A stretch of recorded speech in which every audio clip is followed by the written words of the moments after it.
I was aware of Amahl as a performer before I started working with him personally. He had a reputation as being a pretty adventurous musician, I guess you could say. And I also knew from seeing him aesthetically that he was someone who's probably into the same type of music as me.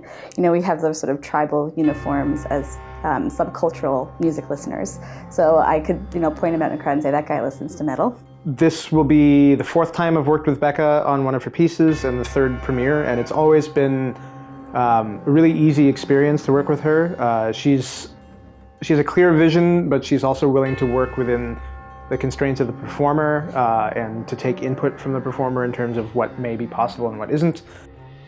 So when listening to Foreverdark, your ear is really drawn to the cellist, the cello soloist, mostly in terms of its very special timbres and colors.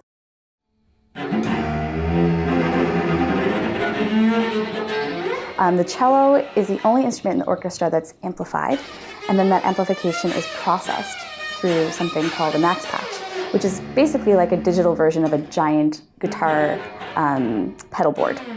What I really like is the kind of hidden heavy metal themes in there, because I mean that's something that Bekah and I both share as a love for that kind of music, and she sampled a few records that are also really important to me. It was nice to kind of see that as a cellist and have that language in there.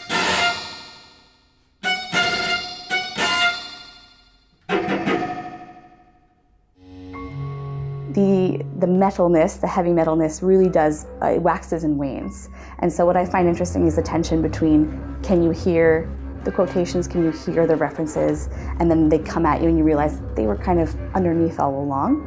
And so it recontextualizes the pre-existing material when it finally comes out in the open.